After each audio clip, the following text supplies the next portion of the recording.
Hello student, आज हम बीजीय व्यंजकों के गुणनखंड के अंतर्गत प्रश्नावली 8.2 का तीसरा प्रश्न हल करेंगे, जिसमें हम देखेंगे समूहीकरण विधि से गुणनखंड ज्ञात करना।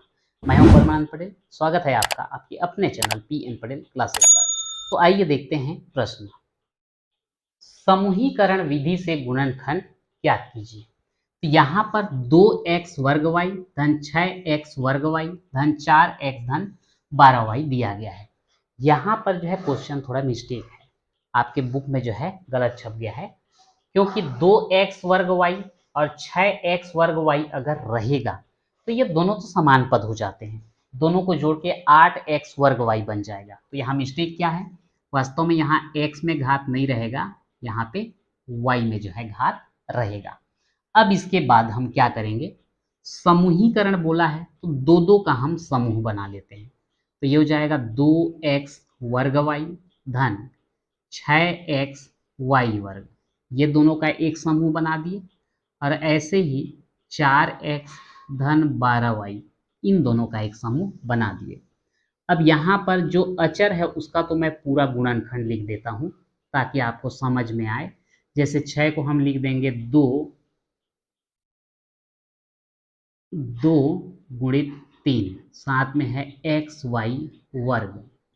ये 4 है, इसको हम लिख देंगे 2 गुणित 2, और 12 को लिखेंगे 2 गुणित 2 गुणित 3, और साथ में है y। अब यहाँ पर जो उभयनिष्ठ हमारा आएगा, यहाँ पर भाई है आपका है 2, यहाँ पर भी है 2, तो 2 उभयनिष्ठ आएगा ही। x का घात 2, x का घात 1, तो न्यूनतम घात वाला जो है उभयनिष्ठ आता है। तो x का घात 1 है तो हम केवल x का घात 1 ही लेंगे। फिर y का घात 1, y का घात 2, इसमें भी न्यूनतम 1 है तो यहाँ पर भी हम ले लिए घात 1, यानी कि 2xy जो है आपका उभयनिष्ठ आ गया। तो ये 2 तो आ गया, x वर्ग में से एक तो x निकाल लिए हैं तो यहाँ से क्या बचेगा, x बचेगा, और y तो निकल चुका है। यहाँ पे देखें 2 निकल गया है, बचा क्या 3, धन 3, x निकल गया है, y में से 1 निकल गया है तो यहाँ क्या बचेगा 3y। तो इस प्रकार से इन दोनों में से 2xy कॉमन लेने के बाद क्या बचा, x धन 3y। अब इसमें देखते हैं, धन यहाँ पर 2, यहाँ पर 2, 2 तो ले लेंगे, फिर यहाँ पे 2, यहाँ पे 2, इसको भी हम ले लेंगे। अब उसके बाद नहीं है, यहाँ पर है x, यहाँ पर y है तो उभयनिष्ठ नहीं आएगा। तो यहाँ पर क्या बचा, यहाँ पे बचता है केवल x, और यहाँ क्या बचता है 3y। तो ये हो गया आपका 2xy कोष्टक में x धन 3y, और यहाँ पर है 2 दूनी 4 कोष्टक में है x धन 3y। अब देखिए इनमें आपका x धन 3y और यहाँ पर ये y छूट गया था, x धन 3y, दोनों जो है उभयनिष्ठ दिख रहे हैं। तो इसको अगर हम उभयनिष्ठ निकाल लें तो क्या आएगा, x धन 3y तो उभयनिष्ठ आ जाएगा, बचेगा क्या 2xy, और यहाँ से क्या बचेगा, बचेगा 4। अब यहाँ पे x धन 3y, और यहाँ पर इन दोनों में से भी 2 कॉमन लिया जा सकता है, तो 2 अगर ले लोगे तो क्या बचेगा, यहाँ बचेगा xy, और यहाँ क्या बचेगा 2। तो इस प्रकार से 2 गुणित x धन 3y गुणित xy धन 2, और ये आपका जो है क्या हो जाता है, गुणनखंड हो जाता है। अगर यहाँ नीचे का एक आध 2 लाइन कट रहा होगा तो एक काम करेंगे, मैं इसको यहाँ पे लिख देता हूँ, x धन 3y गुणित 2 xy धन 2, अगले में आ जाएगा 2 x धन 3y और x y धन 2, एक्स वाई धन 2। ठीक है, ये आपका आंसर हो गया। सेकंड में अगर हम लोग देखें तो यहाँ पर हमको क्या दिया गया है, यहाँ दिया गया है 5m वर्ग n ऋण 10mn वर्ग धन 12m ऋण 24m। तो यहाँ पे भी हम दो दो का पेयर बना देंगे, 5m वर्ग n ऋण 10mn वर्ग, ये दोनों का एक समूह बन जाएगा। वैसे ही 12n ऋण 24n इसका भी एक समूह बन जाएगा। अब ये हो गया आपका 5m वर्ग n ऋण 10 को हम क्या लिख सकते हैं 2 गुणित 5 mn वर्ग। यहां पर थोड़ा सा हमको ज्यादा जो है लिखना पड़ेगा। यहां दिया है 12 2 गुणित 3, ये डॉट का मतलब जो है गुणा होता है, इसको ध्यान रखेंगे। 2 दूनी 4 दिया 12 m 24 का क्या हो जाएगा 2 गुणित 2 गुणित 2 गुणित 3, 2 दूनी 4 4 दूनी 8 8 दिया 24 और साथ में क्या है m। अब क्या उभयनिष्ठ आ सकता है, यहां पर है 5 यहां पर है 5, इसको तो ले ही सकते हैं। m का घात 2 m का घात 1, तो m का घात 1 लिख सकते हैं।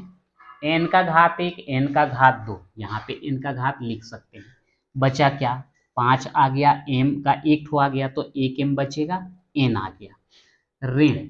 अब यहाँ पे बचा है आपका 2, m तो निकाल दिए हैं, 5 निकाल दिए हैं, 2 तो n में से 1 निकल गया तो 1 n बचेगा।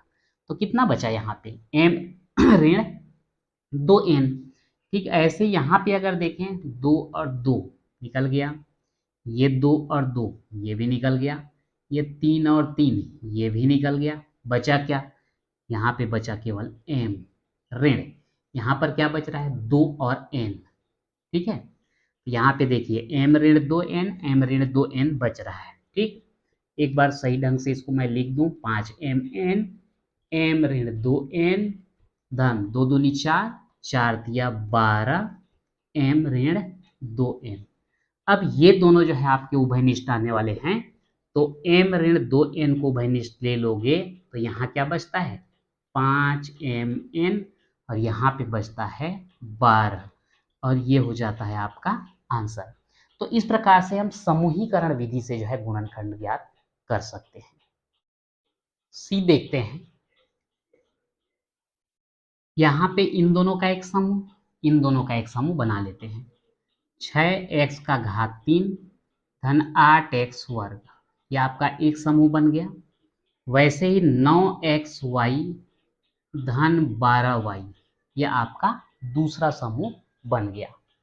अब यहाँ पर देखिए 6 को हम क्या लिख सकते हैं 2 गुणित 3, साथ में है x क्यूब। 8 को हम क्या लिख सकते हैं 2 गुणित 2 गुणित 2, 2 दूनी 4 और 4 दूनी 8, साथ में क्या है x वर्ग। ठीक है, ऐसे ही 9 को हम क्या लिखेंगे 3 गुणित 3, साथ में xy। और 12 को क्या लिखेंगे 2 गुणित 2 गुणित 3, साथ में है y। अब उभयनिष्ठ क्या आएगा 2 2 आ गया, इधर 3 है इधर 2 है और नहीं ले सकते। x का घात 3 x का घात 2, तो न्यूनतम वाला उभयनिष्ठ आता है तो x का घात 2, तो ये 2 आ गया, 3 बचा है। x के घात 3 में x का घात 2 निकाल दिए तो x का घात 1 यानी कि x बचेगा। यहां से 2 निकल गया है तो 2 गुणित 2 बचेगा 4, x का घात 2 यहाँ पे निकल गया है तो क्या बचा 3x धन 4। वैसे ही यहाँ पे क्या आएगा, ये आपका 3 और 3 उभयनिष्ठ, y और y ये आ गया उभयनिष्ठ। बचा क्या, यहां से बच रहा है 3x और यहां से बच रहा है 2 दूनी 4। देखिए 3x धन 4 3x धन 4 दोनों में बच रहा है, उसको हम उभयनिष्ठ ले लेंगे। तो 3x धन 4 को उभयनिष्ठ लोगे तो बचेगा क्या, यहां से बचेगा 2x वर्ग और यहां से बचने वाला है 3y और ये क्या हो गया आपका आंसर हो गया। इसी प्रकार हम डी में देखते हैं, यहां पर भी हमको ऐसे दो दो का समूह बनाना पड़ेगा। 15x का घात 4 धन 10 x वर्ग y वर्ग, ये दोनों का एक समूह। 12x वर्ग y धन 8 y का घात 3। ठीक है, अब यहां पर हम 15 को क्या लिख सकते हैं 3 गुणित 5, साथ में x का घात 4। 10 को क्या लिखोगे 2 गुणित 5 x वर्ग y वर्ग। ठीक है, ऐसे ही 12 को यहाँ क्या लिखोगे 2 गुणित 2 गुणित 3, एक्स वर्ग वाई। 8 को 2 गुणित 2 गुणित 2 और y का घात 3। उभयनिष्ठ क्या आएगा? 5 5 आ गया, सॉरी 5 तो उभयनिष्ठ आ गया। x का घात 4 x का घात 2, तो x का घात 2 आएगा, न्यूनतम घात वाला उभयनिष्ठ आता है। तो 5 ले लिए, बच गया यहाँ से 3, x के घात 4 में x का घात 2 ले लिए, तो x का घात 2 बचेगा। धन यहां से अगर देखें 5 तो निकाल लिए हैं, बचेगा 2, एक्स वर्ग भी निकाल दिए, बचेगा y का वर्ग। अब यहां से देखो 2 2 ये तो आएगा ही, 2 2 ये भी आ जाएगा, बच गया और क्या बचा? एक्स वर्ग इधर नहीं है, y का घात 1 y का घात 3 तो आएगा y। अब क्या बच गया भाई? 2 आ गया, 2 आ गया, y आ गया, बचता है 3x वर्ग।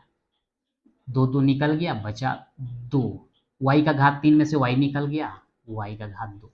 अब देखिए 3x वर्ग 2y वर्ग, 3x वर्ग 2y वर्ग, ये आपका कॉमन आ जाएगा।